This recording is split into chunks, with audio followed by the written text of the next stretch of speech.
Hello, everyone, and welcome to another episode of Home and Away, a podcast focused on all things in and around sporting Kansas City soccer. I am Drew Vanderbloek, joined once again, as always, by my good friend Cody Welton. This week on the podcast, Drew forgot to write an intro, so we're winging it. Manu Garcia arrived in Kansas City today, sporting a very fashionable Montclair puffer coat that I'm sure like three more fans other than my wife care about. He is here. It has got a lot of people excited about the potential of him maybe being in the lineup on Tuesday. So we'll have to see, what we expect and what we can hopefully prepare for as Miami ostensibly comes to Kansas City to play in a game that will probably be below zero at kickoff. Good times. Peter Vermes made the rounds this week, both on SiriusXM FC as well as Soren Petros showed the program. As is usual, when Peter sits down for these types of interviews, he does provide some good insight that we, for whatever reason, are not able to get out of him when he does press availability. I don't understand why he's so much more open in these interviews than he is when he does press availability for the team. But at any rate, he was, and we'll talk about kind of the things that we learned from those conversations. Additionally, there's been a lot of talk within MLS this offseason about the disparity between teams who are making very aggressive singular transactions for players. Emmanuel Latte-Loth was a very high profile one for Atlanta United, obviously bringing Miguel Almiron back as well. We saw how much, 8 figures were paid out for Mirtu Rzuni at Austin, as well as 8 figures paid for Brandon Vasquez, versus what we've been seeing for Sporting Kansas City over the offseason, where they have been active, but obviously not in the same ballpark when it comes to cost of transaction. So we'll take a little bit of a look into, what are the return on investment opportunities in those areas? Can Sporting Kansas City still compete while obviously spending orders of magnitude less money on players? And what some of the analytics tell us and maybe don't tell us about how we can evaluate these players. Tactical corner this week will be silly season overreactions corner. Thanks to Nolan King, who shot me a text with a great idea for how to title this. I wanted to discuss something about kind of preseason overreactions and looking too much into preseason games and all the things related to that. And Nolan became this Home and Away creative director for this podcast and called it silly season overreactions, which I think is a good title for that section of the podcast this week. In Potpourri, we will talk about the Lucho Acosta, Evander De La Costa triangle that occurred. This finally came to a conclusion this week with all 3 players moving to different MLS teams, and how the new cash for trades program that Sporting used to acquire Joveljic made a significant impact on how making those transactions possible. Also, Claire Hutton, Michelle Cooper get called in the U.S. Women's National Team squad for She Believes Cup. Super excited about that. USL announces their intent to start a Division I league in the U.S. Okay. And we'll do a quick preview of the, I don't know what we're going to call this game. The Ice Bowl is already taken, but it's going to be cold on Tuesday when Inter Miami comes to town. So we'll do a little bit of a preview, but it'll be nice, Cody, to preview actual soccer because preseason is over. Thank fucking God.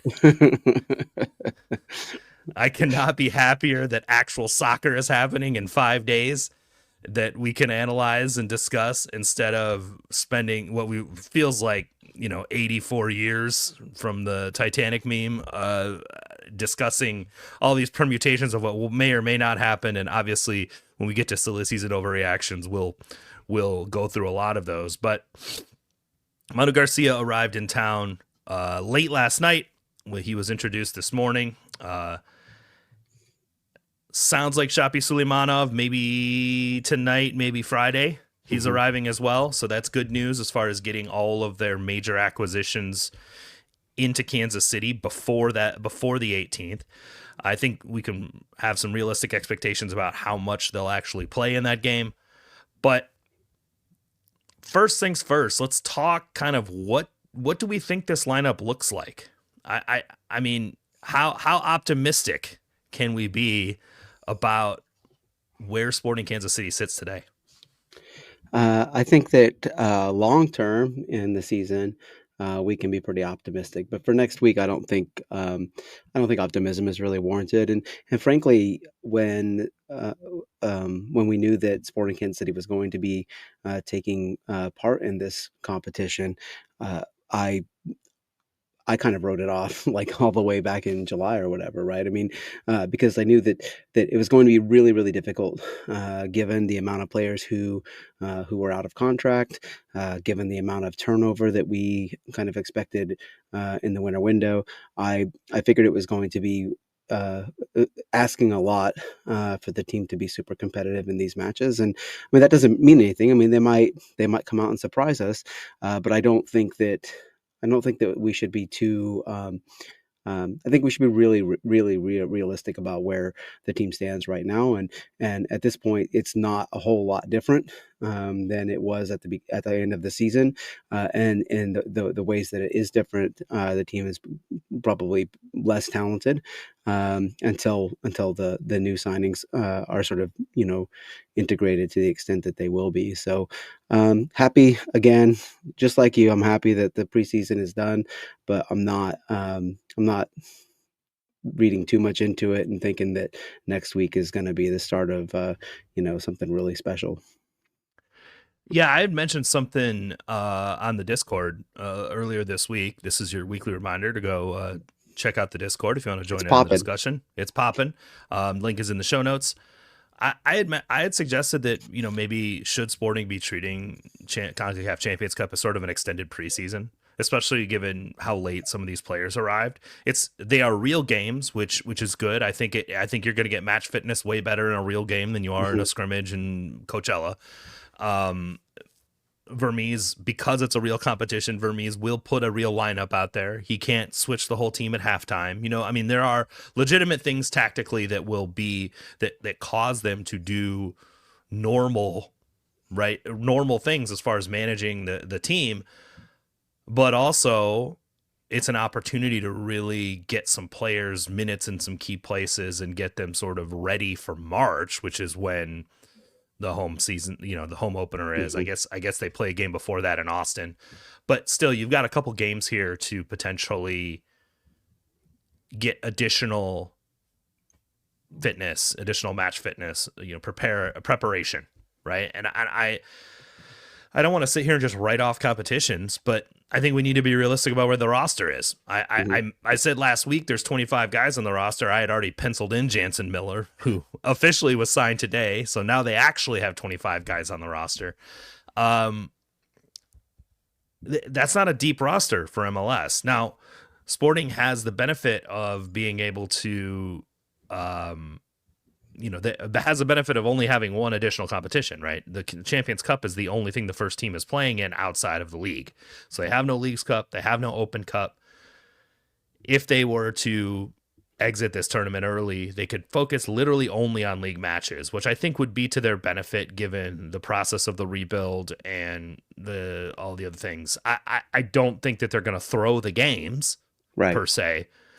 That's not generally That's speaking a Peter Vermes way of doing 100% things. no. And in fact, if guys are loafing it out there, he's going to have a serious problem with it. And I would understand why for a couple of reasons, right? One, obviously, just it's not in his brain or in his sort of mindset to do something like that. But secondarily, for how much talk there was about mentality last year, you better fucking bring that mentality for the first real game of the season, Yeah. right?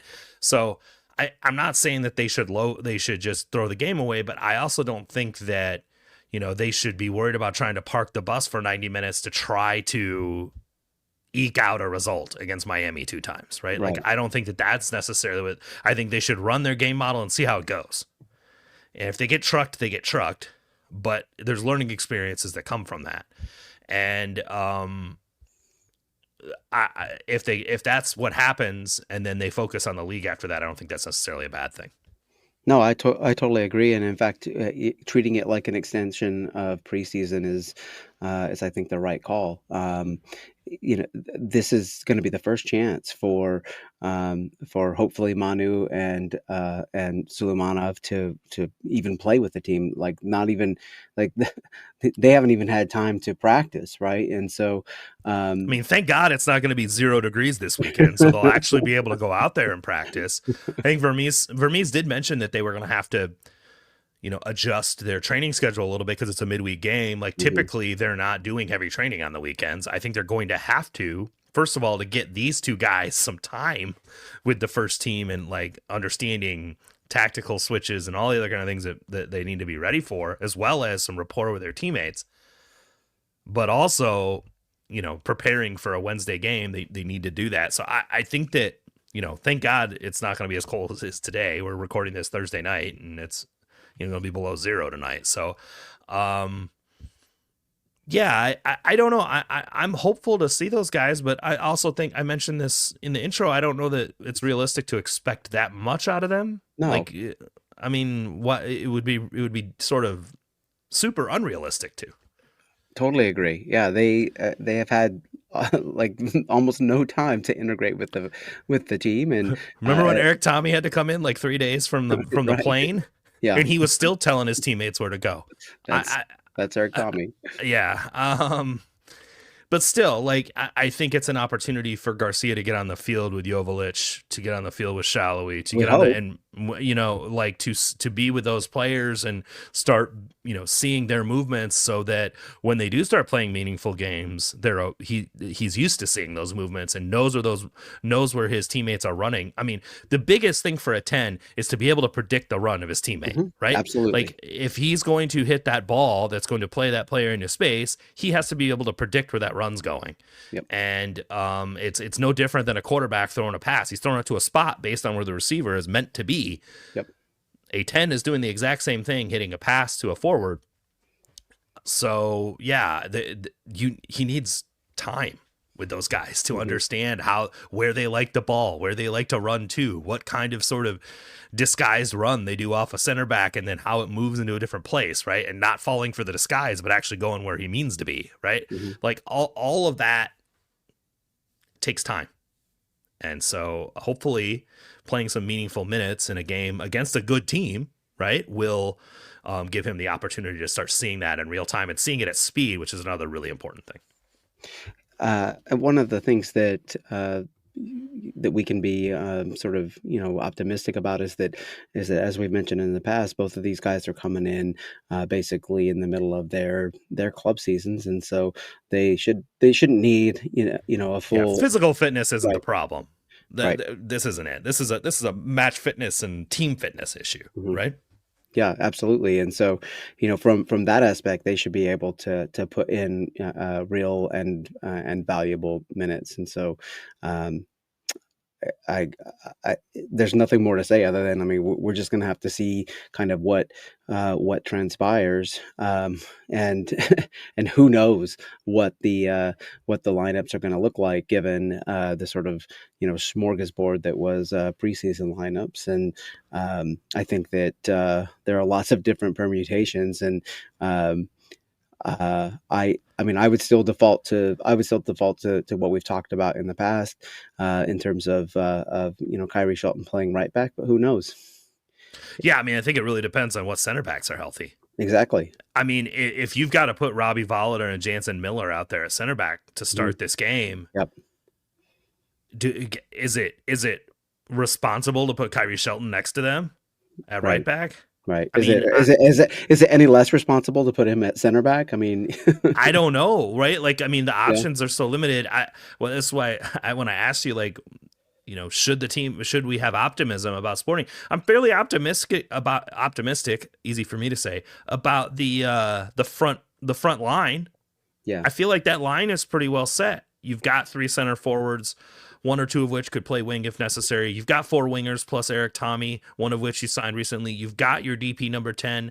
Like, when it comes to the attacking 4 or so players, I feel fairly good. There's not much depth behind Garcia, but like when you get in the midfield, the depth starts to go away, and then you get these domino impacts of if Jake Davis has to move and play right back. Now, who the fuck is playing in the midfield? Yeah. Does Eric Tommy have to move to the 8, and then you start like a Frifa or somebody like that, and then at which point, man, am I getting PTSD for how this midfield got run through last year because there's no ball winner in the midfield.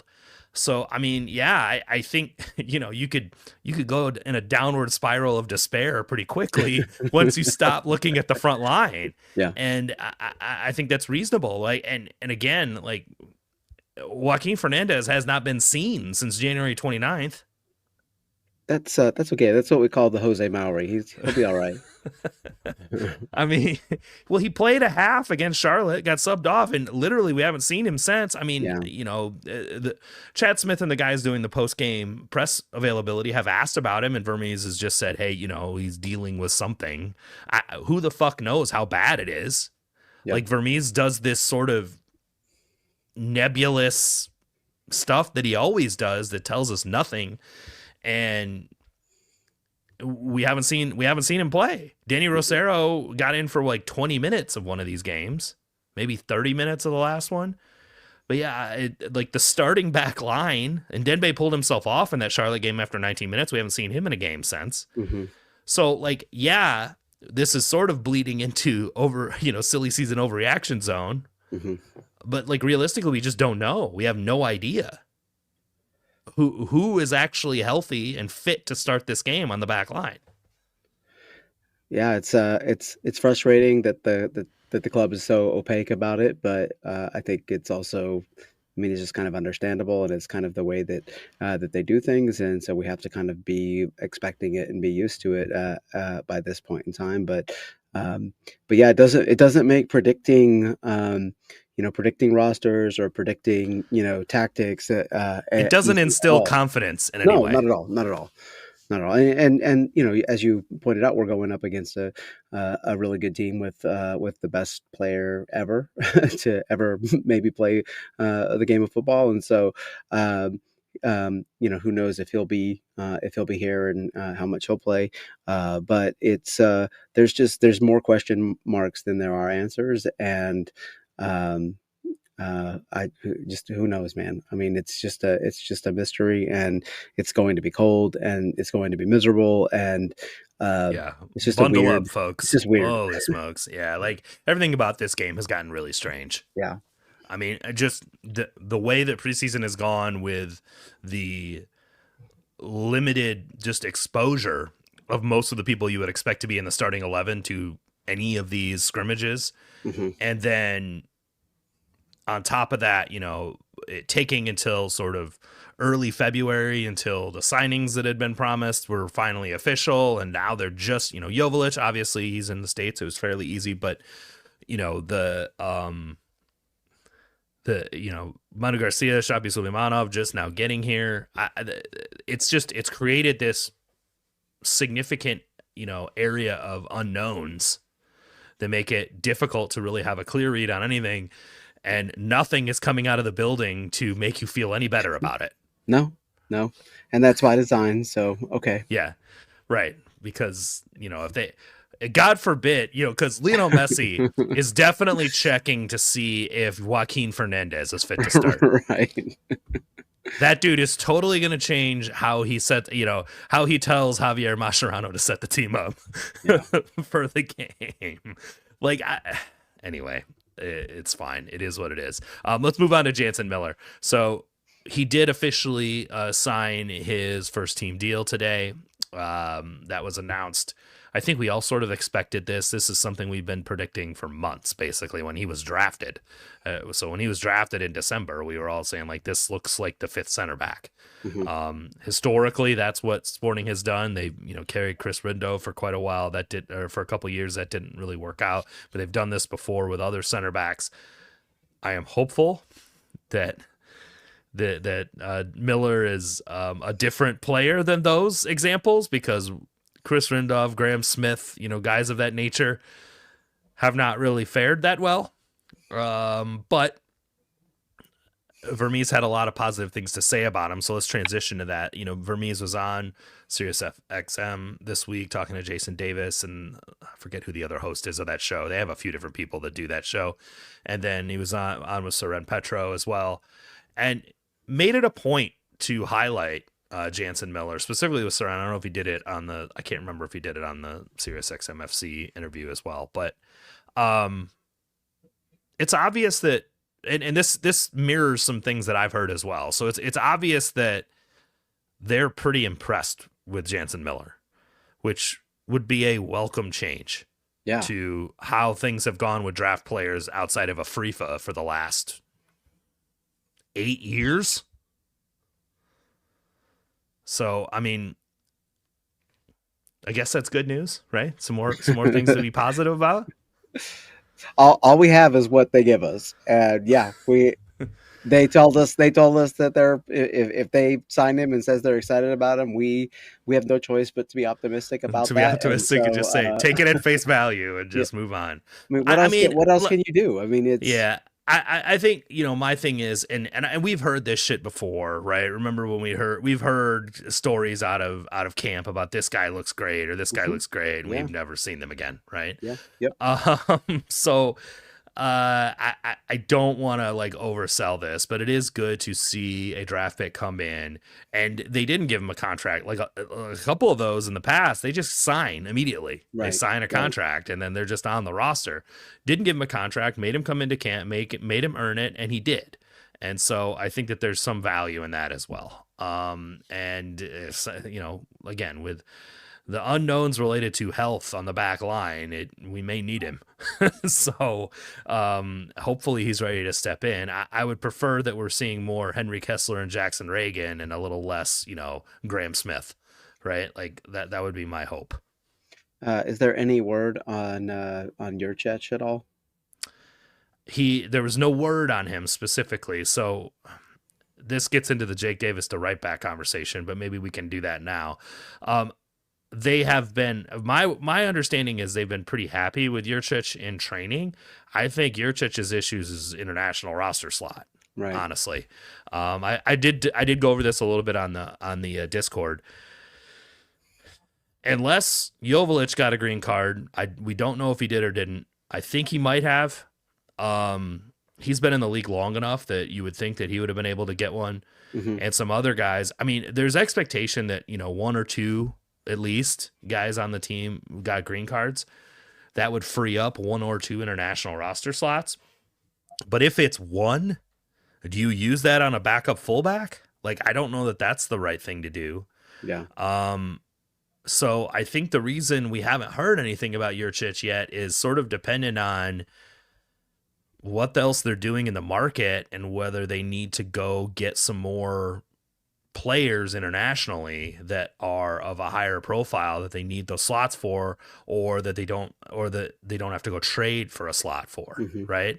They have the GAM to do it based on the math I've done for sure. But again, that's effectively GAM that's rinsed on a backup right back. Right. Yeah. I said this in the Discord when Leanne was asking about it, and we were being a little snarky with each other, but I mean, the point of it was, do you invest $200,000 a GAM in a backup right back? Right. Because that's effectively what you're doing by giving them an international spot. Right. And I don't know if that's the most effective way for roster building. That said, and as you pointed out, I mean, that's changing a $300,000 salary into, you know, a $500,000. Yeah. And now you've got $1.2 million invested in right backs. Yeah. It's not the most efficient way to spend your salary budget, right? Not unless one of them is Graham Zusi, that's for sure. Yeah, exactly. And neither of them, we're fairly sure, are Graham Zusi. The question then becomes, how did we get in this position? And I do have a little bit of an issue with how they went about this, because candidly, why do you bring a right back trialist that's an international in, have him show out, and then say, sorry, we can't afford your international slot? Like, that is weird to me, especially when there were a number of MLS veteran right backs available that you could have signed that don't require an international slot. Right. And I'm not talking paying Nick Lima 400 grand.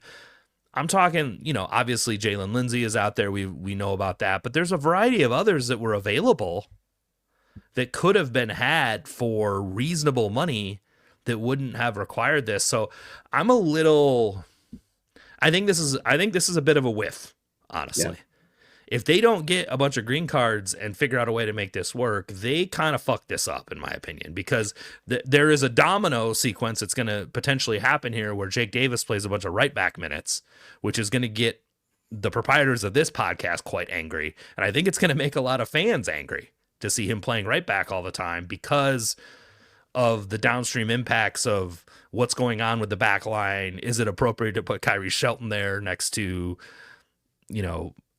low experience center backs or lower quality center backs, or does he have to play center back, or you know what I mean? Like there's just all of these things that go, okay, yes, it's an unfortunate situation that happened because your two starting center backs are unavailable, which is another significant problem that has befallen one of them his whole career here, and the other one in his transfer market history quite a bit. Right. So again, like it goes back to some of these things that I'm not telling you anything you don't know, but we've talked about so often is this injury history problem, and where they go to sign players, and they're problems of their own making, right? Like that's the thing that. So they're self-inflicted wounds, and I just fair warning, and this is what I texted you right away, is nothing is going to make me rage more than seeing Jake Davis have to play serious minutes at right back. Not because he's a bad right back, because I think he's a fine right back, but because he is everything that this team needs in the midfield and has been lacking since Roger Espinosa, basically started the downslide of his career. You have to have somebody like that in your midfield, or you're just going to get trucked, especially given the amount of attacking talent that's coming into the league. You can't stick Jake Davis at right back. You can't. It's just not. It's dumb. It's malpractice, frankly. He's the best ball winner on the team, and putting him at fullback is fucking ridiculous. It is. And having to do it because you fucked up the roster build elsewhere. Yeah. For an outside back, and like that is the that is. I told you they could sign Cam Duke and put him there, and I would take that over moving Jake back there. Cam Duke was terrible. I know. That's the point I'm making. That's the point that I'm making. It's like I don't like. Why are you prioritizing that position? I mean, it's just anyway. This is definitely a silly season overreaction that we're having right now, because we have no idea if this is even going to be a thing, but we have enough information to make us believe that there's a high possibility of it, right? And Jake's doing interviews on the Galazzo Network where he's calling himself a right back this week. So I don't know where we're supposed to take this. Again, silly season overreaction. We'll get to silly season overreactions and get back to Jake Davis on that point. But I will say this. It is a concern. It is a silly season thing. I should probably save this until we get to that part of the podcast. But if I were Jake Davis, or if I were Jake Davis's dad, I would be pushing him to play right back, because he's already a borderline national team player, and the place where he could play foreseeably on the national team is at right back. It's much more likely he might be better than Joe Scally. Honestly, as a U.S. men's national team right back, like what Poch wants the fullbacks to do in that system, he might be better at it than Scally.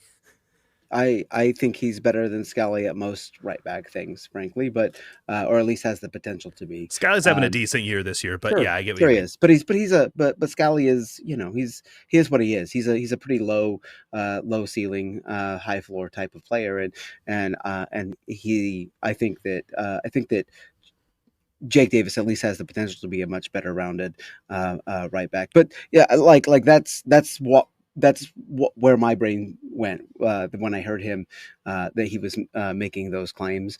But who knows, man? Trying to get into that Nations League squad in March. every player, every soccer player that I have ever met in my life uh, would way rather play in the midfield than play an outside back role.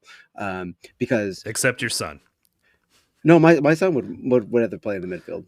Well, didn't he mostly play fullback, He or mostly did, but that wasn't not by choice? that was Okay. coach's choice right there. Okay. And he yeah. So yeah, it's um, that was kind of a surprise to me, but I think that it likely has I mean, national if team this is like some 4D chess trying to get on the Nations League roster, then I respect it. But right? I don't believe that's what's No, happening right now no, in any way, shape, or form.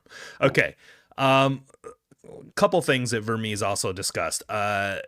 He really went into the mechanics around the Garcia and Suleimanov deal. So, and I thought it was important for us to cover this because we had some preconceived notions about how that went down, and it was the combo meal of transfers, right? Hmm. RS Yeah. wanted more money, and so they're like, okay, let's throw this guy in too.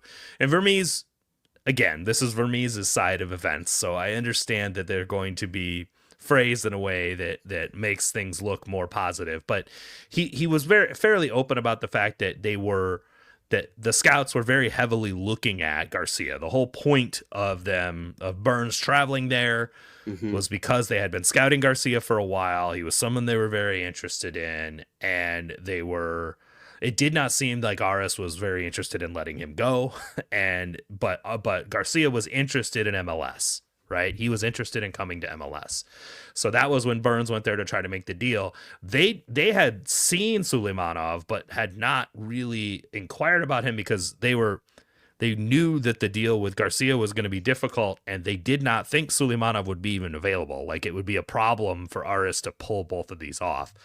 And it was during those negotiations that they learned that Suleimanov would be an option, and that caused them to evaluate that as a potential opportunity. So I think it was more that they didn't even think it was option that there was a deal on the table for him, supposedly, right?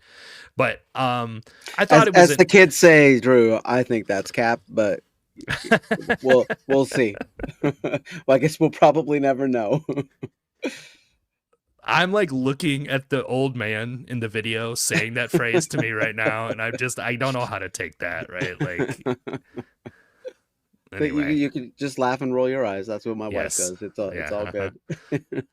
You spend too much time around your son. That's probably why you know these Drew, things. But Drew. what? I hang out with 13 and 14-year-olds all Oh, that's a day, good point. every That's a day. good point. This has nothing to do with my son. That's a fair point. Okay. All right. Well, moving on. Anyway, that was you can take that explanation for me from Vermes however you want to take it, but I thought it was interesting just sort of talking through the context of how the deal went down, at least giving us some more information about it. The other thing that I thought was very specific that he said was that they are still very actively trying to add to the roster in this window. He made it very clear that the window is open till the 23rd of April and that they're still looking to make. Now, granted, of course he's going to say that. Of course he's going to say they need help on all lines, blah, blah, blah, blah, blah, all of the nebulous things. But the way that he said it sounded a little bit more full of intent than usual. He also made allusions to players coming in soon. And when I heard that, I was like, well, this has got to be, Miller and Jurčić, right? Off of the preseason squad. It's not going to be. But if Jurčić isn't one of them and Miller is, maybe you can parse those. Again, this is a silly season overreactions and reading too much into information. But it did seem like he had the feeling that I don't think they're going to go through the entire primary transfer window and exit it with 25 guys on the roster, I guess is my point. Like, that would be surprised to find that happen. Yeah, I mean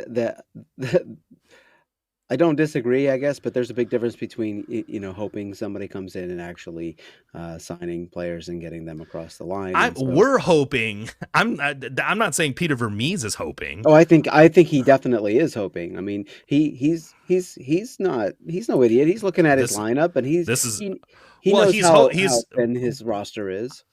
He knows how thin his roster is, but my point is he's got much better knowledge of how far they are along in progressing and making some additional acquisitions. Yeah. And I'm saying his confidence in it led me to believe that they were down the road on some things already, right? Like that's all I'm saying. We're hoping they get those done. Yeah. I think he's in a position where he has more information about the eventuality of those types of things.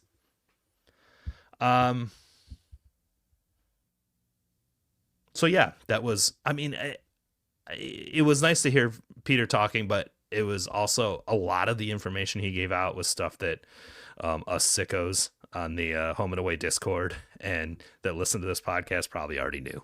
Right. I don't think he gave up information. He's talking about, you know, the process by which they signed Joveljic and the whole deal that they got. And I did think it was interesting, and you're not going to like hearing that. I don't know if did you listen to the interview with Sir Petro? No. Okay. So you're probably not going to like hearing this, but it does sound like the deal for Joveljic was not necessarily the biggest offer the Galaxy got.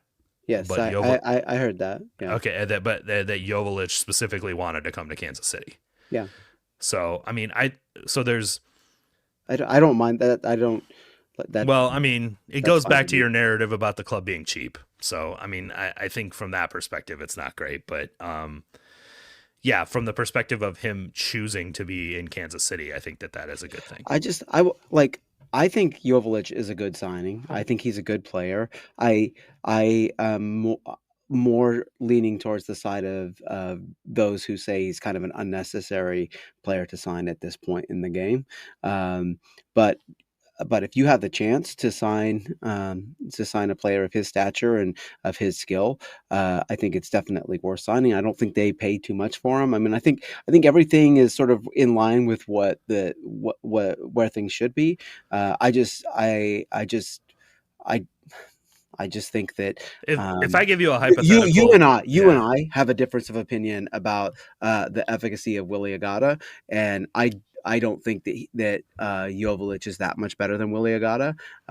And so I would have gone into the season with Willy Agada and used that money. I don't think there's any circumstance in which Willy Agada ever puts up the numbers Joveljic did for the Galaxy last year. No fucking way. I think he is a good player that is capable, but I don't think on a team with those level of players around him, I think he gets lost on that team. That could be true. And so I think so. Willy Agada, I don't want to shit on him because I do like him as a player and I understand the argument. I don't disagree on paper with the argument that it seems like an unnecessary investment for a menial upgrade in production. Right. Mm-hmm. Like I get where that argument comes from. I think there is context to that argument but I don't have any basis for saying that context. So I'm not going to, like I said before, I'm not going to trade an innuendo. Yeah. But I think there's a hypothetical where they roll into this season with Agada and Toy and invest in a DP winger instead. And Agada is gone not long after that. And they are stuck with Mason Toy and Vargas or somebody like that at center forward, which I think is a worse position to be in than where they are now. Yeah, absolutely. And like I said, I mean, I think that I'm fine with that Joveljic signing. But I just, we already covered it. We did, but you're exactly right. And so when that signing happened, that was my first thought as well. Agada's out of here for one reason or another, and whether that's because he's sold or whether that's because he's in the doghouse, who knows? But that was my first reaction. If you listen to the SoccerWise team preview episode that yours truly was on this week, right after me was the RSL guys, and they specifically broke news that RSL was looking within the league to sign a center forward. William Agada would obviously be high on the list of people they would look at for that role. There's people throwing, like Doyle is throwing Duncan McGuire out there. Duncan McGuire Orlando's not giving up Duncan McGuire to another MLS team. That's not happening. I think he's overrated anyway, personally. I think he is too. I think Agada's a better player, to be completely honest. But and it won't require near as much money. Like Duncan McGuire. Yeah, go ahead. That's the beauty of Agada, and that's something that others have hinted at too, is that like he just represents a really good value, right? And This year he does, right? right, But I right. don't think he does in the future. I think that is a guy that wants a DP deal in the future, and I don't think he's a DP striker. I I just don't. don't. I don't. I would probably agree with you. Yeah. If he's willing to sign an extension on Brian White's comp, I'm Yeah. all for that shit. Yeah. Yep. But don't you think that would have happened by now if he was? Yeah. I don't know. I don't know, man. Like seriously, you think Yeah. Yeah. Sporting wouldn't be willing to give him Brian White's comp for 4 years? Of course I they don't know. would. So the thing about him is that there's always been something that didn't quite add up, right? It has always seemed like there was something holding the club back from like going all in on Agata. Maybe that's just me, being a conspiracy theorist and reading into to things that aren't there. But they have never seemed completely sold on him as a starting quality center forward, and I always assumed that had more to do with his skill set and how he fit in the game model. But maybe there are other things at play as well. I think both things could be true, Sure, right? absolutely. Which would lead you even more towards the fact that his time in Kansas City is over, Yeah, which is also a reason why after you move on from Alan Pulido, you go basically sign a better version of him right. that's On 25 on the years old. continuum from Magata to Polito, like Joveljic is much more in the Alan Polito, or at least what Alan Polito was being asked to do. Joveljic will fare much better with those kinds of expectations. Right. And he's a known commodity within the league that Sure. will manage the league very well. Again, I hate this argument at some level because it requires me to diminish William Agata's value, which I don't mean to do because I really think he is a valuable player. I don't know if he's as valuable as he wants his compensation to be. I don't know if he's as valuable as he thinks he is, right? And we're gonna look pretty silly when he wins the Golden Boot with Diego feeding him through balls and all the time in RSL. So and what's the other guy? Goncalves, Diogo yeah, Goncalves. Yeah, Gonçalves, Diego and Goncalves, Diego and Diego and Diogo. Diogo. Yeah. Yeah, I mean, especially if what Doyle was suggesting is they play kind of a 3-4-2-1 Hmm. with Luna and Goncalves behind a striker. He could definitely feast in that circumstance, Yeah, but RSL fans are going to have to get used to the fact that he is never going to overperform his XG. right. You better get him 7 shots because Yeah. he's going to need them. Anyway, I think that maybe he may get 7 shots a game with Hmm. that offense, right? So that may work out for him. I don't know that Sporting's in a position to get him that many opportunities per game. I think it's part of the problem. Yeah, I Um, totally agree. so, especially in the way that he plays, he needs service in a very specific way that Yep. I don't know that Sporting is set up to do. So I think two things can be true, right? I think it can be sort of a contract and longevity in Kansas City issue and maybe a personality conflict or whatever it is. It can also be a tactical fit problem. So, Yeah. all right. There are other people panning the Joveljic signing for reasons not related to the upgrade over. I mean, I guess it is related to it. It is, but at the same time, also stating that Emmanuel Latte-Lath is a good signing for 5x the cost of Joveljic. So I thought that was an interesting. It represents kind of an interesting two sides, is not even two sides. It's talking out both sides of your mouth, really. I'm talking to you, Joe Lowry, if you're listening. No, but seriously, like the concept of saying using Joveljic as a signing, using a DP slot on a number 9 for a player of Joveljic's caliber versus spending $22 million or whatever it was to get a championship striker with basically the same numbers as Joveljic. Somehow those two things, somehow that 22 million is actually good. It's a good signing to make. And for me, I had this conversation and I had a kind of a back and forth with Chad Reynolds last night about it, where we were just like discussing, it's like, there's no way you're getting 5x the production out of Latte Loth that you would Joveljic, right? And so we all know that like these costs go up on an exponential scale when you get, especially at the number 9 position, which is one of the most expensive ones, number 9, number 10, the most expensive players to get in soccer. We know that the cost goes up exponentially as the quality incrementally raises, and once you get to a certain level. I don't know that a $22 million striker from the Champo, it represents some massive move from an MLS team. So I think it's mostly, I think, ambition signaling. I think that we have to be really careful about, I mean, well, like you can like rinse $45 million poorly. Well, yeah, ask Toronto about Lorenzo right, Insigne. absolutely. But I think that, like, it's really difficult to infer player quality from transfer fees. I mean, it's Those two happening things. right now. I know. I mean, but those two things, and MLS is different, right? Because of the way that they amortize those transfer fees and fold them into the salaries. But if you look at European leagues who do things differently, there's like virtually no correlation between like what a club plays in transfer fees to the quality of the player, or the wins that team gets. Right, salaries is a different thing. The teams who pay the most salaries, generally speaking, in the top 5 leagues in the world, those teams win the most. And so it's kind of difficult to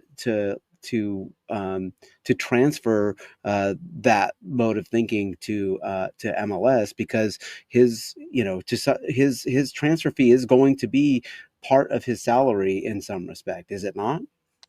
Yeah, I mean, typically it's 10%. When we get to fees of this Right. size, it's pre-negotiated usually. The new cash for trade system had a 10% requirement as a minimum in it, and then it could be negotiated with the player either up or down based on their acceptance of it, right? But as a baseline it had a 10%, but it's typically around 10%. Like Right. that's a fair average for sure. So yeah, that would be 2.2 million in cash he's receiving as well, but I'm sure his comp is going to be well in excess of that annually. Right. You don't do a $22 million transfer for a 26-year-old player, get him to come to the United States and pay him, 2 million a year, right? Like Right. it's going to be way more than that, I would expect. Yeah, but I think that his actual salary compensation is much more in line with, like, you can make that correlation a lot more cleanly than you can the transfer fee. I I bet will his say, salary is very close to Jovovic's. I bet you're right about that. I right. would bet those Yeah. numbers are similar. Uh, I see what you're saying there. I will say that I think that just looking at that signing uh, through the lens of just like MLS, regular season, is probably not the right lens, because I think that the Atlanta has higher ambitions than that, and they want to be a team that's winning Champions Cup They've and also going to turned Club a World Cup. profit off And of a number of player sales and sure, had that absolutely, cash, right? Like absolutely. it's not like they went and asked our Uncle Arthur for 25 million to go buy a player. They had created that stash of Sure. cash off of some fairly significant acquisitions that they had made that they did get Uncle Arthur's buy-in for. But all the money they used in this window was created from selling players that used to be with the team and getting decent money for them, right? Like some of them they paid good money for, but still turned some kind of profit. Thiago Almada, Hmm. a Jim, big they got a big profit out of Yakomakis. right. So like there was a number of these moves that they turned into actual cash, not just GAM, right? That they could then reinvest. So I understand that part of it, but I also think they got played by Middlesbrough on this deal. I don't think he's a $22 million player. I just don't see that. And If and he was, you'd think that somebody in the Premiership would have swooped in and got it, well, that was the whole because story behind him. to those clubs, 22 million is nothing. right? And there are 4 or 5 teams that are close enough to the relegation battle that need a center forward that would have been all 100%. over this shit for Yep. 22 million. And that was the whole conversation. It was like, oh, Premier League clubs are in for him. I was like, if they were in for him at anything close to this figure, he would not have left. That guy's gonna Right. give up the Premier League to come to Atlanta? You No. fucking serious? He Like, no really likes way. playing on turf. Yeah, fuck off. Like, come on, man. So like this feels like they got played a little bit. I mean, they were willing to pay a figure. They had and then Middlesbrough hemmed and hawed trying to get more money out of him. Then they did the whole deal with, the Benfica striker to get Yeah. them to, because Middlesbrough was about to lose 22 million in cash for a player that no one else was bidding on, Yeah. or certainly not at the level that Atlanta was. So they pulled the deal off. But I think it feels like an overpay to me. I'm sorry. I understand why people are talking about this as a big deal. And it is a big deal. Spending this much money on a player is a big deal. But it reminds me of the thing from Succession. It's like, congratulations for saying the biggest number. Yeah. Because that's all they did. I don't know. I think if it were somebody, if it was somebody other than Lagerway running things, I would probably agree with you. But I think that there's a little more thought and planning going into it than that. But who knows? I think he's Time going to will be tell. very good. I don't think he's Sure. going to be 22. Well, I mean, I guess it's hard to say on Look, the it's scale what 22 million means, right? But I think he's going to be very good, and I think he is going to terrorize MLS defenders. right. 100%. The guy is huge and extremely fast. He's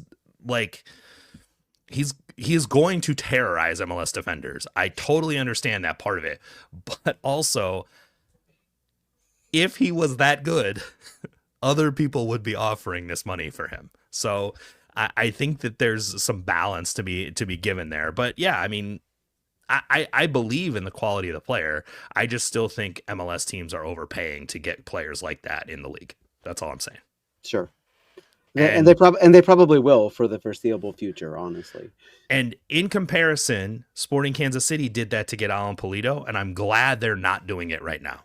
Yeah. Because I totally agree. they don't have $50 million to dump into players to overpay on stuff. Right. They don't have that money, so they need to be doing it smarter. And it seems like that's what's happening. So, yeah, maybe I'm being a mark, and maybe I'm, whatever. I'm a fan of this team. So, yes, I want them to be good. But I also do think that they're doing good business. I think the business they're doing is good. And I think that often gets overlooked because we want to talk about Kelvin Denke for $16 million. And we want to talk about Emmanuel Latte-Lath. And we want to talk about Mirtu Erzuni and all these 8-figure transfer fees that happen. Yes, those are the ones that get people's eyes popping. But for a team that desperately needs to reset and to do so at many positions quickly and doesn't have that kind of has some cash, but not that kind of cash, they need to do it smarter. And it appears that that's what they're doing. It appears that way.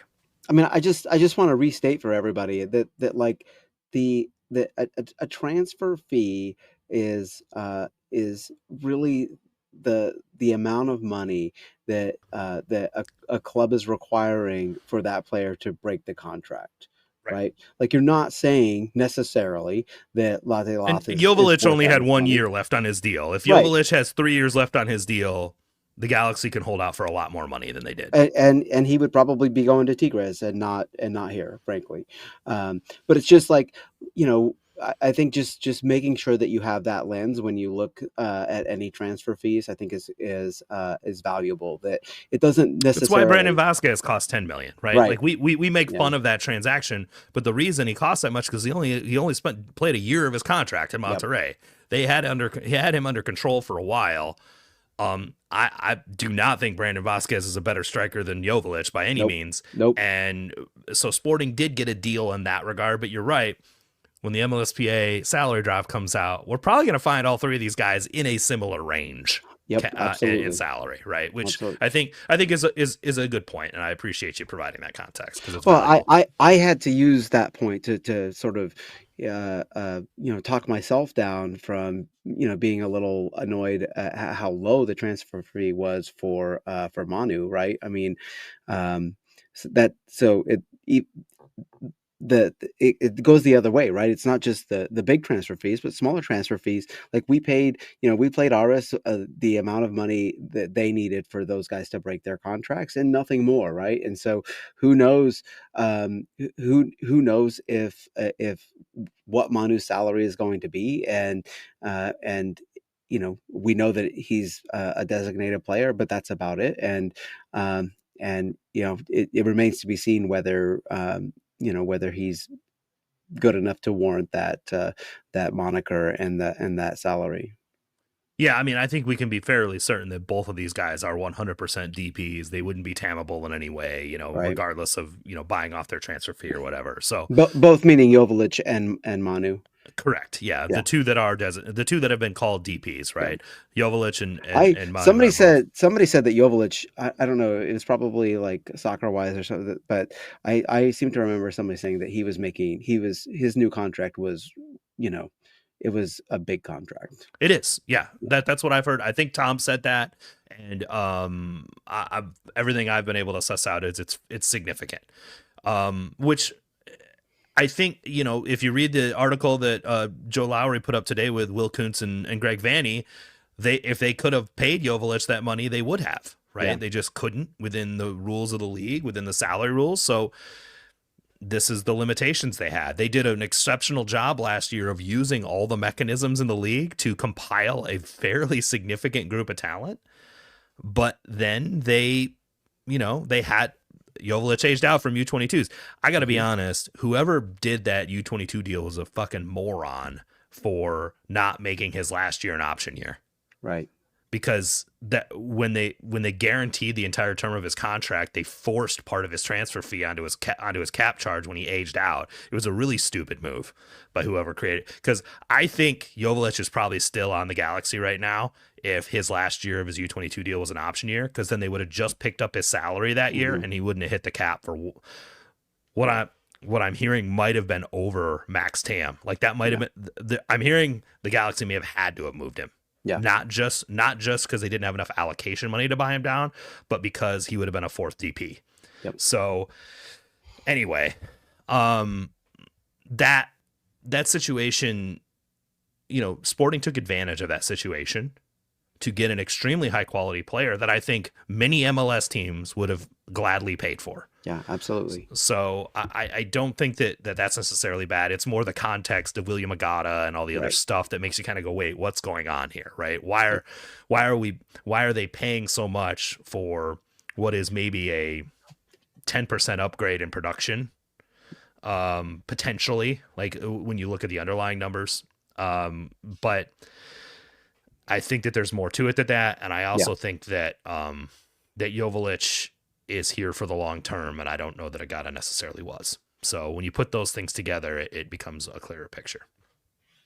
Okay, let's get to silly season overreactions. We covered some of these already. Silly season overreactions it's our opportunity to take all the information that's happened this offseason and put way too much credence into it because we haven't seen any soccer games in, Jesus, how long has it been? 5 months? Any, at least competitive ones. And yeah, take too much away from these things. I tend to buck against some of this stuff on the Discord because Me too. I don't want people to overread situations, but I think if we do it in the context of this on the podcast, then we can just sort of let everybody listen in, participate, get all of their despair and doom and gloom out of their system and move on towards like actually enjoying the season. The first thing is lineups, right? All these preseason games, to your point earlier, had the smorgasbord of lineups. And anyone paying attention to this team for more than about 12 seconds should know this happens every preseason. Yeah. There's all kinds of weird names showing up in weird places, and we all try to make ourselves think that it really means something. And Chad Smith took umbrage at me telling people not to take this stuff that seriously, saying, "Well, I think we learning some things about lineups and blah blah blah blah blah," and then he proceeded to talk about Eric Tommy playing on the wing, which is something both you and I and he had discussed back in like November. Like this is not something that we learned from the lineups. It was more like if they're gonna sign a real 10, then where does Eric Tommy play? Probably on the wing. Like this doesn't, we don't need to be Sherlock Holmes to figure that kind of shit out. And I feel a little bit like that's what's happening with these preseason lineups. Don't you? Just like parsing every little person in these little different places, and like is Kyrie Shelton playing center back and all that other stuff. Well, and you don't like the rosters change so much, from the quote unquote starters to the subs. The starters weren't the starters that you would have thought would have been the starters, and you had what you would think would be starters. Because like 5 of them are out of every game, right? It's just a mess, and I think that if we can overreact about something, I think it's fair to overreact about the right back situation. I think it's fair to overreact about the possibility of Kyrie Shelton playing center back. I mean, I think that is objectively a terrible idea, and so I truly hope that was only a preseason thing. A joke came into my head, and I feel even bad saying it because Kai's such a nice guy. I got to do it. Well, he's so bad at heading the ball into the goal. Maybe he'd be good at clearing it. He's so big and tall. Why is he so bad at that? You don't have to worry about own goals. Right. I don't know. The own goals can come off of lots of other body parts there. Buddy. That's true. You don't have to worry about headed own goals. Sorry. I should clarify. No, I mean, realistically, he actually does have pretty good aerial duels numbers, believe it or not. But I do think that if Kyrie is playing center back, there's some issues. There's some serious issues as far as availability and or somebody is shitting the bed hard. Yeah. There are 5 center backs on the roster. I understand you don't want a 16-year-old playing a ton of minutes for your first team in his first year as a homegrown player, but there are 5 center backs on the roster. He should be the 6th one in the game, right? Yeah, you would think. I mean, putting Kyrie Shelton at center back is like putting Jake Davis at goalkeeper. Right. Like, why are we doing this? So, I would say that is definitely a silly season overreaction, as Kyrie Shelton playing center back, and that like making us believe that is something he may do a significant amount this year. The Jake Davis at right back, let's dig into that conversation a little bit more, because I do think that we've got enough information about this one. I don't think it's a complete overreaction. If you look at the roster the way it is, and you believe that Kyrie Shelton is a starting right back, assuming the whole back line's healthy, then who's the backup right back? It's Jake. Yep. Which means if the whole back line's not healthy and they don't feel comfortable putting Kyrie at right back because they have some inconsistency at center back next to him, that means Jake's playing right back. Yeah. And I think this goes back to a conversation you were having earlier, but it is 2 things. Putting your best ball winner at fullback is fucking dumb. And secondly, it is antithetical to what Vermes says he wants the midfield to be. He wants the midfield to be an active, counter-pressing and pressing defensive unit that turns the ball over regularly. How do they do that without Jake Davis there? I don't think that they can. I mean, Zoran Basong, is he going to do that? He's probably the one I trust the most after that, which is fucking weird to say. It is crazy to say that. If you a year ago, if you had said that, oh my God. Now that would be a silly season overreaction from a year ago. Zoran Basong is going to be one of the better ball winners in midfield. You would have like checked me into a mental institution. Yeah. And that's where we are now, where he's probably the second best ball winning central midfielder. No, I mean, I think that, I don't know. You're probably right. I was going to say Memo can probably do it, and we might be selling Bartlett short too. But that's true. That's a good point. We don't but know what Bartlett is, but again, Bartlett's played no professional soccer. Well, I mean, right, I don't count the two team as professional soccer. I'm sorry. right. When No, you're you on an shouldn't. amateur contract with the twos and you've played 700 minutes with them, I don't call that a professional soccer. So Yeah, he has not played legitimate professional soccer yet. So, like, to expect him at 19 to come in and do this, one thing I'm fairly certain that Jacob Bartlett is not is it's not male Claire Hutton. Okay. yeah, So I don't think that we're going to see that.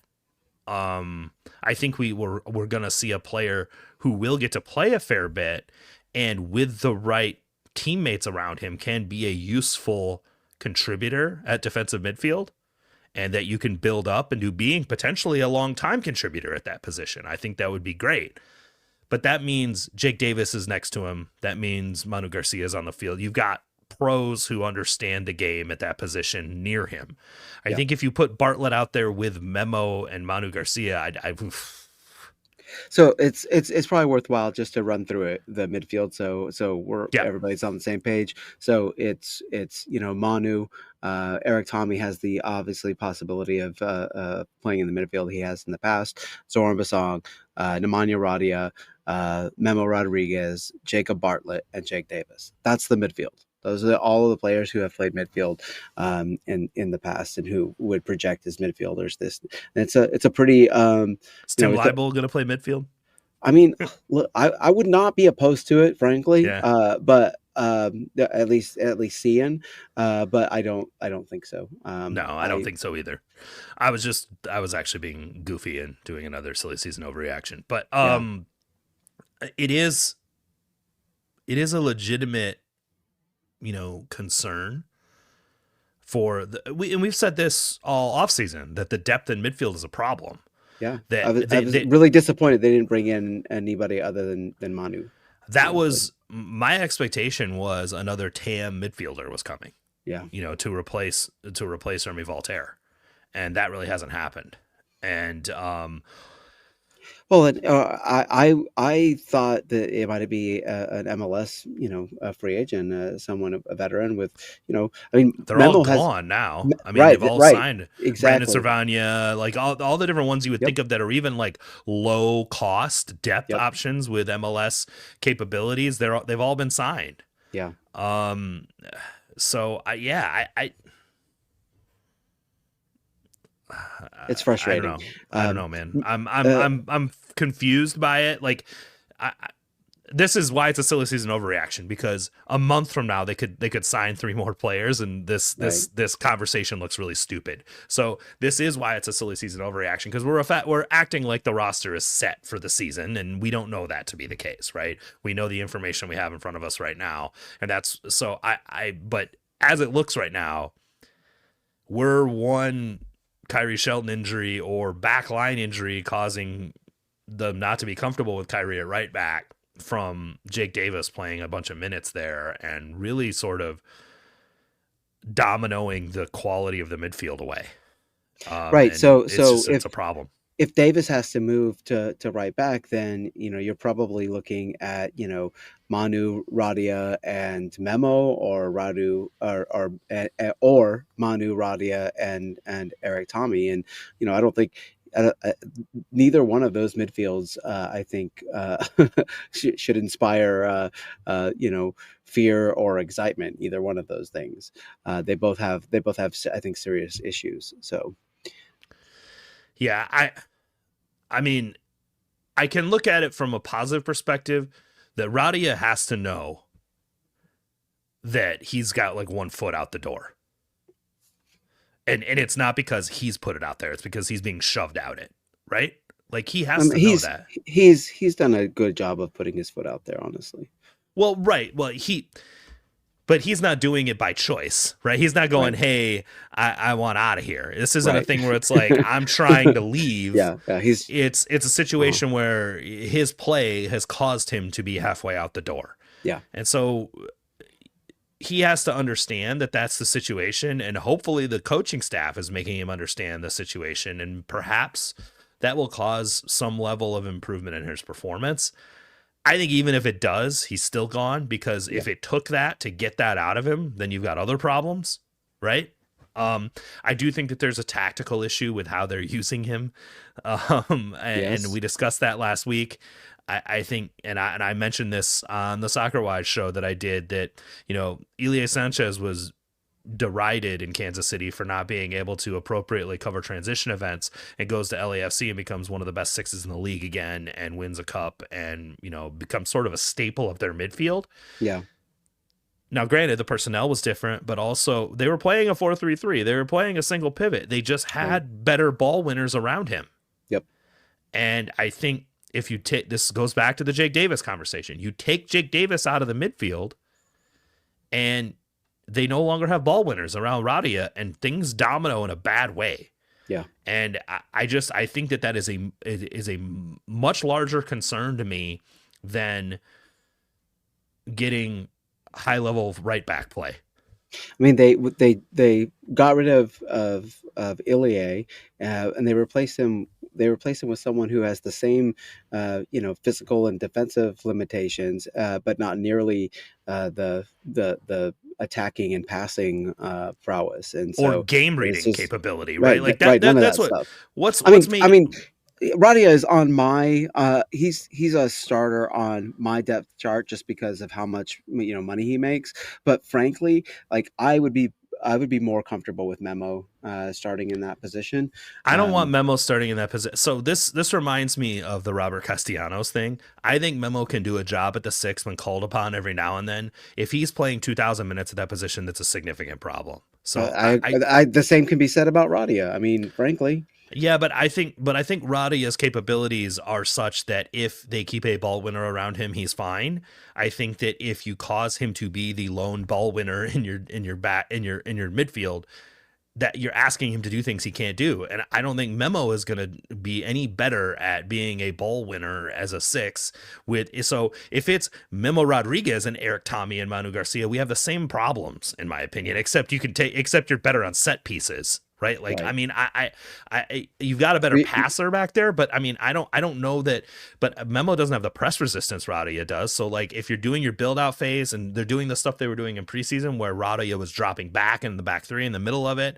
Yeah. And then rolling up in the triangle to be the outlet to the center backs and half turning out and hitting the next pass to break lines before they started moving. I just don't see Memo being good at that. I think that they have adjusted tactics, assuming what we saw in this game against New York City is something they're going to continue doing. Right. Again, more silly season overreactions happening here. If we're making that assumption, I think that this is a way to utilize Radia's strengths effectively. I think this is a coaching problem, personally. They brought in a player, and honestly, this is more of a misunderstanding of Raj's declining capabilities than anything else. Yep. We've said this over and over again. The biggest issue was Roger started getting old, and he was still the only one on the team that could do anything close to what he did. And they didn't replace him. Right. They brought in Remy, who covered ground like Roger, but didn't do the other stuff, the ball winning, the physical. Yeah. Right. So you ended up continuing to play Roger Espinoza fairly heavily, because he was the only one who could approximate any of the stuff he used to do. When Ilie was elite on this team in 2018, what did we have? Peak Raj next to him. That was one of Roger's best years. 100%. And as he started to decline, so did Ilie's performances. Yeah. And when Ilie moved to LAFC and he had Sifu and fucking Kellen Acosta around him, what did he look like? He looked like himself again. Yeah. So because he didn't have to worry about playing defense. Right. Because you had Sifu, who's an elite ball winner, right? Yeah. And then Kellen Acosta, who understands how to defend, right? Yeah. Like can play all 3 midfield positions, honestly, but has played defensive positions for I mean, when he played for the U.S. national team, they were a little lean in some areas, but still he was a useful player in papering over Ilie's deficiencies. Yeah. They didn't have anybody to do that. No. For Radia. He never had that benefit. So I do think, and that's, again, gets me back to the original point, which is moving Jake Davis to right back eliminates some of this stuff that that really helps give cover for Radia's deficiencies. Yeah, it's a huge problem. Regardless, your point is valid. You don't pay $1.5 million a year to a guy that has gaps this big. No, not even close.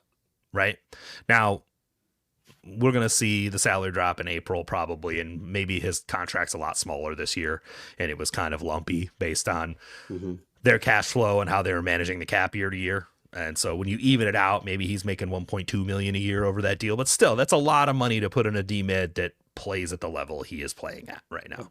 Yep. So I think regardless, I mean, the guy would have to be best 11 quality this year for them to think about bringing him back. And even then he's going to be 32 years old. So I think that that's unlikely, but we'll have to see. I mean, he's playing for his next contract. If it's not here, it's somewhere else. Right. Yep. So maybe we'll get the best we can see out of him.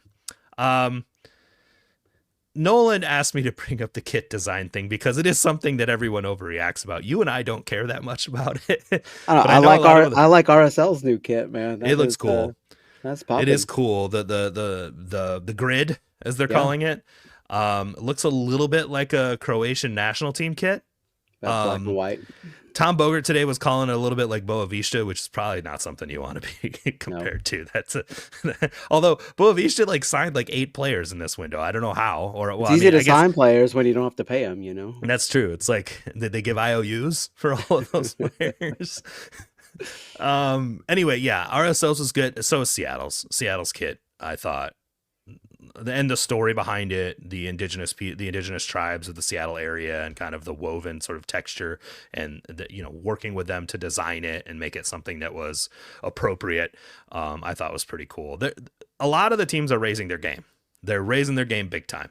And then there's FC Dallas and St. Louis, who, I don't know what the fuck. They're just planting some colors on a shirt.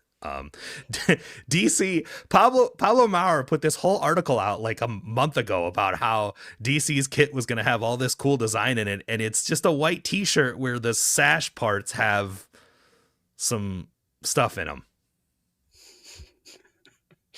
This is literally the blandest thing possible.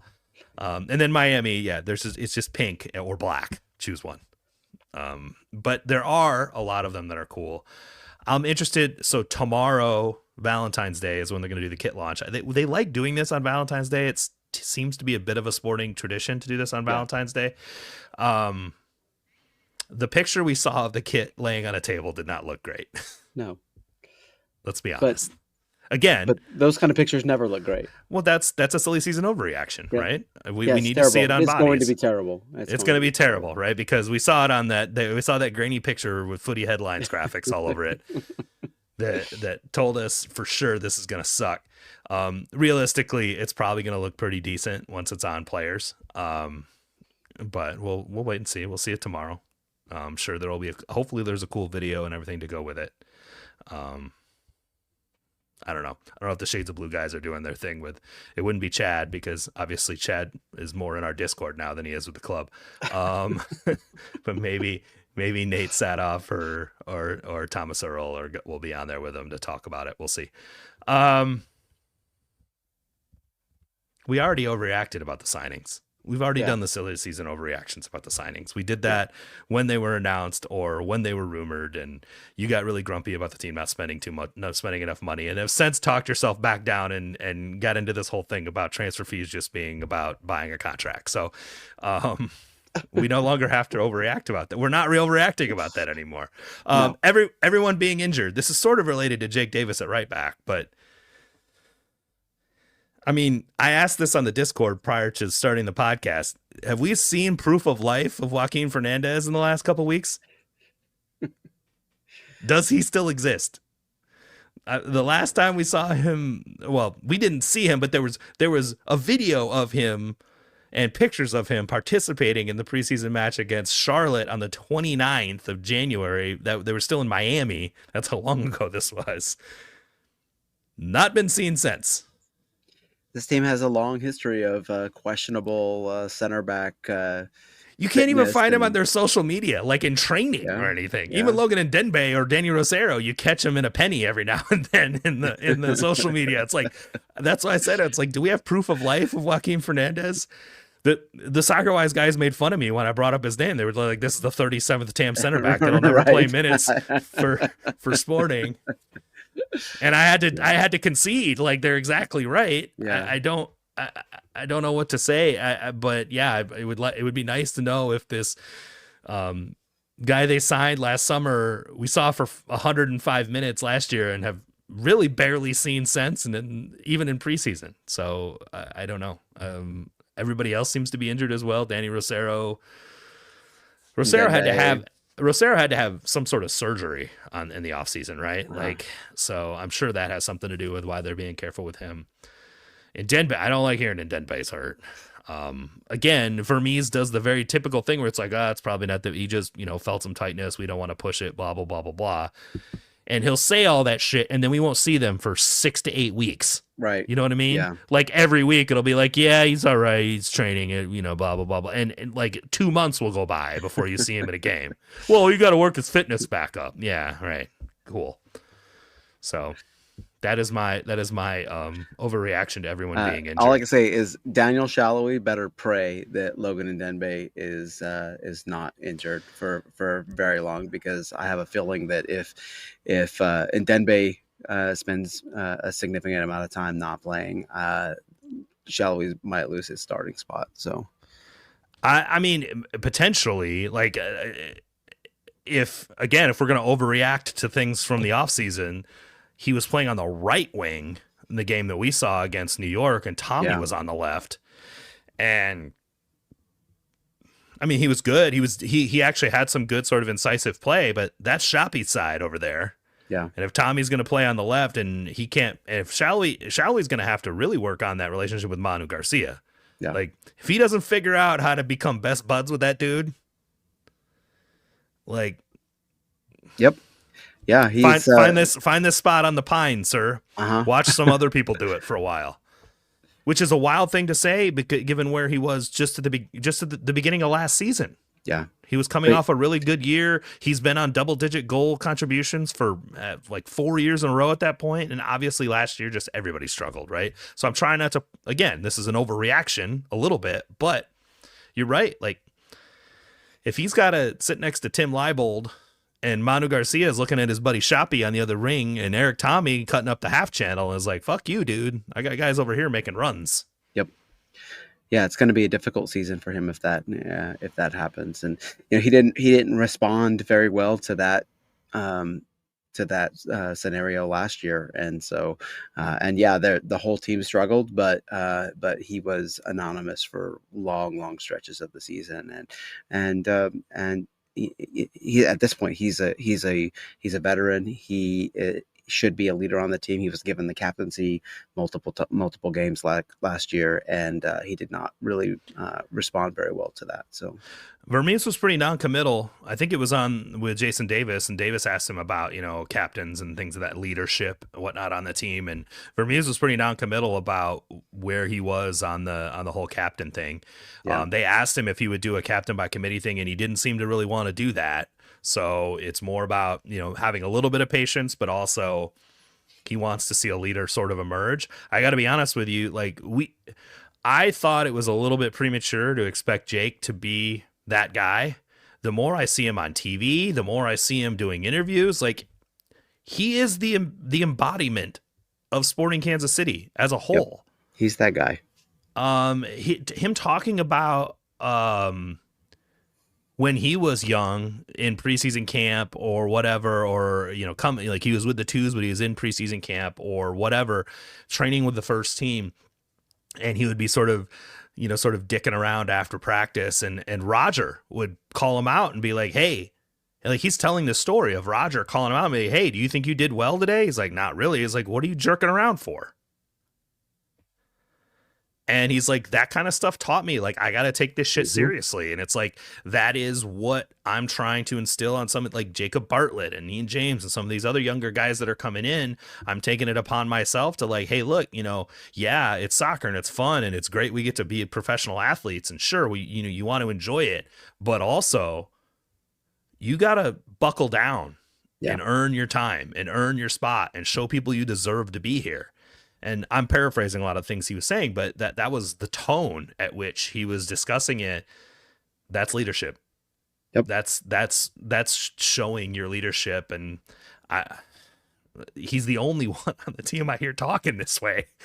Like, and granted, I mean, we're not talking to a lot of other guys, and I'm sure they're going to want to see Joveljic and Manu and how they integrate with the team, and perhaps that will have some impact on this as well. But it's definitely an interesting thing for sure when you look at Jake and kind of how quickly he's become such a quintessential Sporting Kansas City player.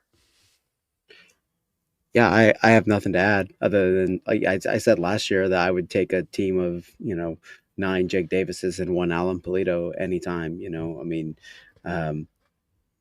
because he's Probably just 11 Jake Davises now. No, I left out the goalkeeper on purpose, so I don't want him to play goalkeeper. Okay, so. okay, so 10 Jake Davises and somebody else, but we don't need the Alan Polito on the team No, anymore. No, we did not. All right. We've done enough overreactions. There's some other ones in here. One Austin Gordon loves to bring up on the Discord all the time, which is that the team is a spoon contender because of their current roster situation. And we sort of already did that, talking about the fact that there's only 25 on the roster and we have all these issues and whatnot. So without specifically mentioning the wooden spoon, which is Austin's thing, so I don't want to take that from him.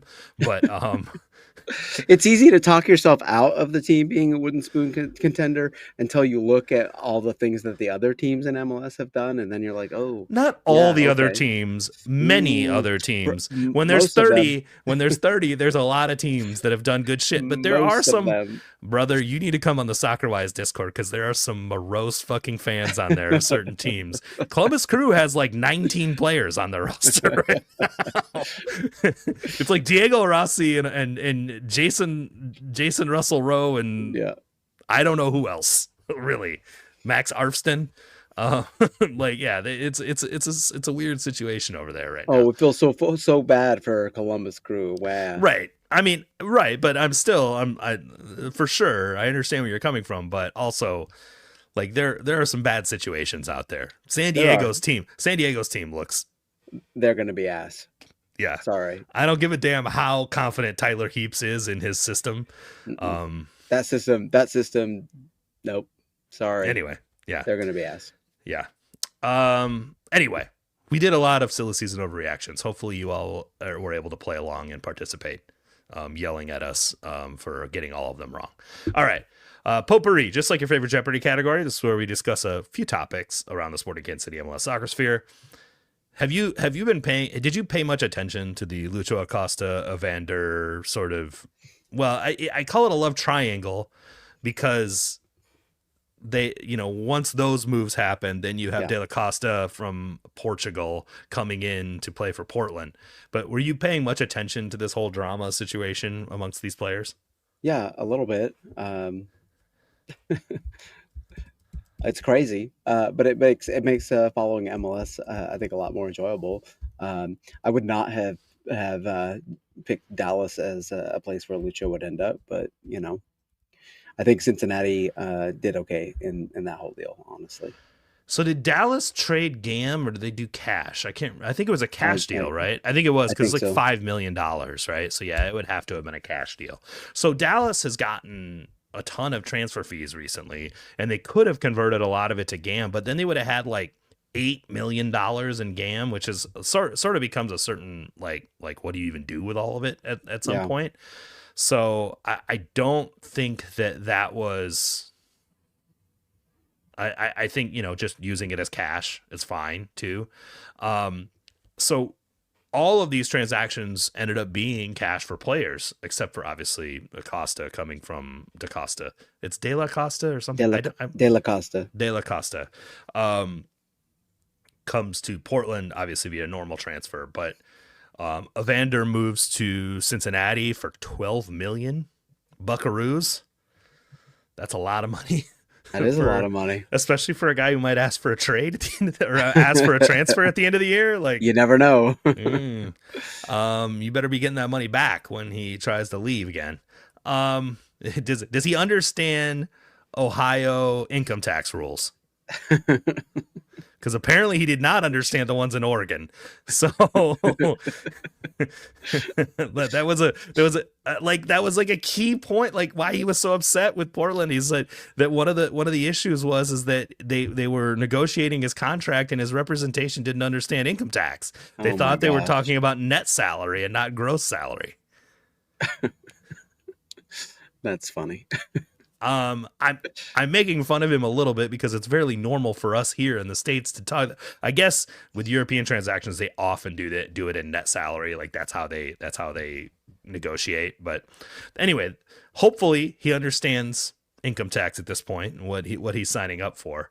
But yeah, Lucho made this big stink after the playoffs last year, and then started crying about how Chris Albright was trying to freeze him out of the team. Like, bro, you froze yourself out. Like, what? I'm not. Look, I'm pro labor. Trust me, I am pro labor in these circumstances. But bro, you were acting a fool out there. Like, what do you expect? You can't go motherfuck your boss in public and then expect them to be like, yeah, it's cool, dude. Come on back. We're chill. Like, what?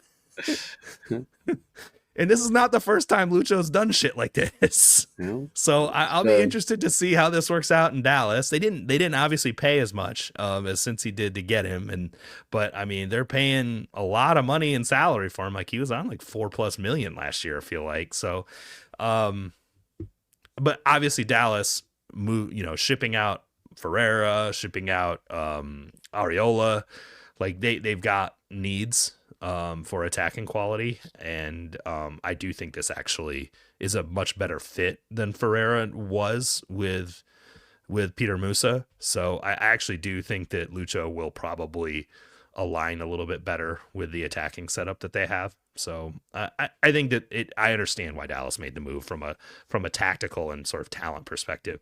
Evander in Cincinnati is an interesting one to me because he's a much different player than Lucho is. Yeah. They didn't need Lucho to defend that much because they had 3 really good center backs, right? Mm-hmm. And they had Nabuoto in front of that. So it's like you don't really need Lucho to do much other than be Lucho and deal, right?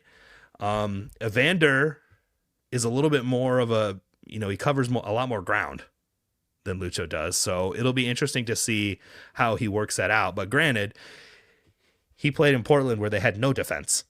So yeah. I'm sure he'll be happy. I think he'll be happy to see some quality defensive structure there. And I think, I honestly, if you're asking me about teams that I think are going to be very good this year, I think Cincinnati is one of them. I think just on paper, they look extremely, extremely solid. If they get, assuming they get Luca Orejano's situation figured out and he's happy, you add Denke, you add Evander, you get someone who's a little reticent to be there, and Lucha Acosta moved on. Yuya Kubo, they had to kind of get him into camp and figured out as well, but it seems like it's sort of rounding into shape for them for sure. And then this cash for trades thing, that's really what I want to talk about, sort of enabled this. And I think this is really the point of what they wanted this cash for trades program to be, which is if a DP situation is not working out, if a player situation is not working out, but this person's a good MLS player, they don't have to leave the league, right? Yeah. And you don't have to ship them off to Liga MX or to one of the top teams in South America and have them keep mining the top talent of the league. You can keep them in the league and keep building up the quality and then allow Portland to bring in somebody new. And now what we've done is we have maintained the level of high quality players in the league and brought another one in at the same time. I think this is my opinion why they created this system was to raise the level of the league at large, right? Yeah, a year ago, both those players, very easily could have been gone, right? Right. They Lucho leave the and Evander league. Both. They're two of the best known players in the league. They're two of the best attacking players in the league. They're two of the most exciting players in the league. Players that people like, their appointment viewing. Like people want to watch players like that play, and so you have to do what you can to keep those kind of players in the league. Yeah, and instead of them leaving the league and then being replaced with unknown commodities that may or may not be good, now they stay in the league, plus you add another quality player at the same time. It just raises the level in general. The other thing they've done to sort of incentivize this for the teams is that Based on the research that I've been able to do, I haven't independently verified this through multiple sources. Sorry, guys, I'm not a capital J journalist, but I feel fairly confident in telling you this based on the information I've seen. The capture trade system does not have the same guidelines on it that external transfers do when it comes to converting a transfer fee to general allocation money. So when you do an external transfer of a DP to another league, the money that you receive back cannot be converted into GAM at all. Like DPs that are over the max TAM and cap charge, you cannot receive any general allocation money for that transfer. It's just cash. They don't have that restriction on cash for trades. They can do the 3 million maximum per year. So all three of those teams, well, not all three, obviously Dallas spent money, but Cincinnati and Portland both not only moved these players to places that were better for them personally based on the problems that were being caused, they also can convert $3 million each into GAM this year. So that helps them. Cincinnati was in a fairly tight cap situation this year. That's why they had to move Awaziem to Colorado. They've had to make some moves to free up some space because they had Miazga coming back, and like they had some guys coming off a season-ending injury list that was going to make their cap situation difficult. Now they're in a much better position to be able to add in the summer if they want to. They could add some quality to their team if they need to. So same with Portland, who obviously still has some serious issues defensively. Now they have this GAM where they could reinvest it. So I think that that's a secondary part, providing that incentive to teams for moving players within the league is also sort of a strategic choice by MLS to help maintain the level of quality of the players in the league and not become a farm system for Liga MX and, River Plate, right? No, we don't want that. Right. So I think good news all around. It also ostensibly allowed the Galaxy to have the money to go get Christian Ramirez because they were able to convert money that Sporting paid for Dejan Joveljic to GAM as well. And that helped their salary cap situation. So I think it just improves the league quality. It just raises everybody up a little bit because there's more available spending. And if you're in a bad situation, you can figure out how to move it to a better place. There's enough teams now with enough money that you can kind of move the chess pieces around a little bit. All right. It's also just fun. Yeah. I mean, it's like, how many times have you and I talked about, we just did silly season overreactions, but the hot stove has never really been that much of a thing in MLS. Mm-hmm. And now we're starting to see it a little bit. Players moving between teams. This guy wants out. He's doing a bit of a Jimmy Butler and trying to get to move to a new team. Joveljic coming to Sporting Kansas City was a little bit weird. It's not quite like Luka Doncic going to the Lakers, but I mean, it was still sort of out of nowhere. Like no one was really expecting that to happen. But there is fun stuff like that happening. And traditionally it's been the NBA or the NFL where those kinds of interesting things happen. And it's fun to see MLS trading in that a little bit. Yeah. Last thing in potpourri, I'm not going to get into the USL saying they're making a D1 league, whatever. Talk to me when you actually have teams doing it. The last thing I do want to cover, finally, Claire Hutton has been called in the U.S. women's national team roster. And it's not just for a friendly. It's the She Believes Cup roster. She's going in. Michelle Cooper as well, which I thought was awesome. Mm-hmm. Cooper is a player who I feel like has had to sort of evolve her game a little bit. Yeah. A fair bit with Vlaco over the past year or two and become that sort of on the ball winger that I don't know that she really was that player when she came here. She was more of a center forward, and she certainly wasn't a dribbly on the ball winger that was, cutting people up and then hitting a cutback, or that's not really what we expected to see from her. And she's certainly like become that. But obviously, we are huge Claire Hutton fans on this podcast. We both spotted her very quickly last year as an 18-year-old starting in defensive midfield and looking every bit the part, and then getting better and better as the year went on to become one of the best D-mids in the league, consistently outperforming players that were getting call-ups to the women's national team. And it's just sort of making us wonder, like, hey, what's the deal here?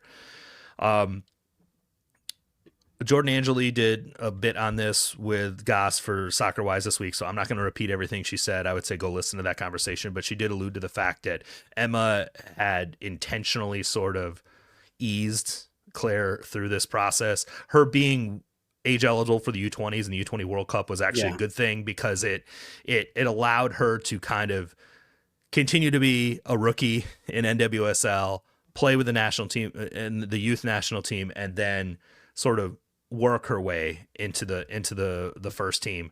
But I think that you're looking at a player that has a long history, or a long future with this national team if she continues to play and improve the way she has.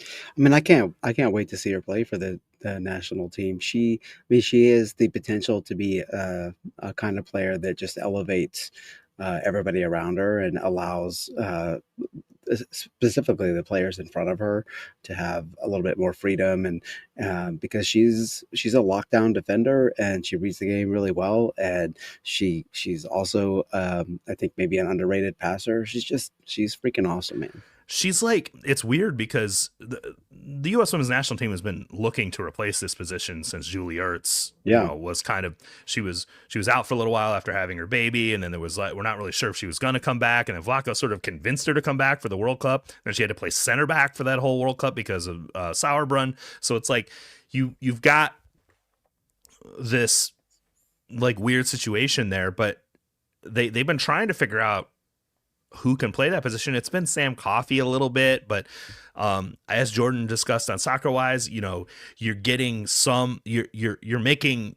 I don't know what the phrase I'm looking for is, but you're taking on, some positives in one direction, but negatives in another one. You're making compromises. That's what I'm thinking of. You're making compromises in one way or another with a lot of the players that they have. And with Hutton, you're not making compromises. No. She's the best tackler in NWSL. Yep. She is by far the most positionally sound midfielder I've seen of that age in a long, long time. And she can hit a pass, and she got better and better and better at hitting that pass the longer she played in professional minutes and got to read the game at the speed that they play it at. And I think the sky's the limit for her, honestly. And totally agree. There's no one else in the pool that does what she does. Yep. Like, I think that Lily Johannes is very interesting, but in a completely different way, right? She's a much more creative player, and I think is going to play further up the field than Claire Hutton is. I wouldn't mind a Johannes Hutton double pivot. I think that would be a lot of fun. But still, I think that like Claire Hutton she's just, there's literally no one else I can think of in the pool that plays the game at that level in so many ways. At the same time, right? And I think that's the big difference between her and the other options. And maybe this will cause Emma to stop calling Corbin Albert into camps because Jesus Christ. I don't. Every coach has their players they call in, and for whatever reason, with Emma, it's Corbin Albert. But okay, anyway. And again, I don't want to gloss over Michelle Cooper getting a call up as well. I think that's awesome. Emma's done a really good job of integrating new young players into every camp while still keeping some veterans around so that they get integrated correctly. And so you're seeing Michelle Cooper, you're seeing Giselle Thompson, you're seeing a few others that are going to be in that camp that are of note. But I was just really happy to see Claire Hutton, and I think she's going to impress quickly. I really do. Yeah, me too. All right, one thing to look for. We've been going for quite a while, so we need to wrap this up. But I guess the one thing to look for is there will supposedly be a soccer game on Tuesday. I don't know what the rules are for postponing a match due to extreme cold. Mark Cafford posted a picture of when he was at the World Cup qualifier in Minnesota that was, I think, was colder than what this is predicted to be. Yeah. There are no FIFA guidelines for shutting down a match due to extreme cold, and it's CONCACAF. So I don't, this is a CONCACAF tournament. I don't see them making any changes here. I guess keep your ears out to see if they're going to postpone or reschedule. I just don't see it happening. No. Chad Reynolds was on the Discord talking about the people that he was talking to. Seems like they're not expecting it to be rescheduled or postponed. So bundle up, y'all, if you're going to the game, because it is going to be very, very cold. We'll get to see really the first significant use of this heating system. They originally installed in 2018, and I think then upgraded again before the 2024 season. I don't know. Tactical ideas? Are there any? Is there anything you're looking I for? I I I have literally zero expectations, and a lot of that's due to all the issues we talked about with, who's healthy and new players coming in, and so I have no expectations tactically, or in terms of a lineup. I think that um, like we said at the very beginning, this is the best way to look at this is as an extension of preseason, and take it for what it is, and not get too bent out of shape about results. Yeah. I think when it comes to this tournament in particular, as we noted earlier, I'm not super concerned about success or failure in these games as much as I am seeing a coherent tactical structure that makes sense with the personnel that they have. Yeah, Jake And Davis in the midfield. yeah, and exactly, and it appears to maximize the capabilities of those players, Yeah. and for players that you expect to have to play a significant workload, you're putting them in positions to succeed. Like that's what I'm looking to see. And candidly, I'm looking to see a lot more activity Yeah. than we've seen the last couple Yeah. seasons. The team has gotten quite a bit younger. The vast majority of the starting lineup is going to be quite a bit younger, and it is time to see them, play like players of in their prime athletic age, and Effort like and intensity. effort and intensity. Yeah, I mean, those are the cliched terms, but if we go back to the conversation we had about Andoni Iraola and Bournemouth and, what he expects that team to do, and he even made a comment, he's like, I could not play in this league at this time because they have to play so fast. Everything Yeah. is so fast. There's so much activity. You have to be able to not only be extremely technical, but also be able to run a lot harder than he's like, even I did in my own day. And we're seeing more and more MLS teams take on that mindset of Hmm. playing a lot faster and playing a lot more aggressively. And we need to see that from Sporting Kansas City if they're going to be competitive. So that's really what I'm looking for more than anything, is that intent to play in a more aggressive manner, both defensively and offensively. I want to see that tenacity, right? Again, I don't want to use the cliched words that Vermes always uses, but they They're do the words, fit. though. They do Yeah. fit, right? And I think that that is what we can most hope for. If we can get that level of effort and quote unquote mentality out of the players all season, I think the ceiling gets raised significantly. Totally agree. And so let's see it, right? There's been a whole lot Yeah. of talk this offseason about needing a refresh and needing to bring new people into the room and needing to refresh mentality and like have the right players in that exude that mentality. Well, now's the time to show that you figured it out. Yep. 100%. And so that's going to be my expectation. What I'm looking for is players who embody that mentality and put it out on the field. And on that note, I'm Drew. He's Cody. We will talk to y'all next week. Go Sporting.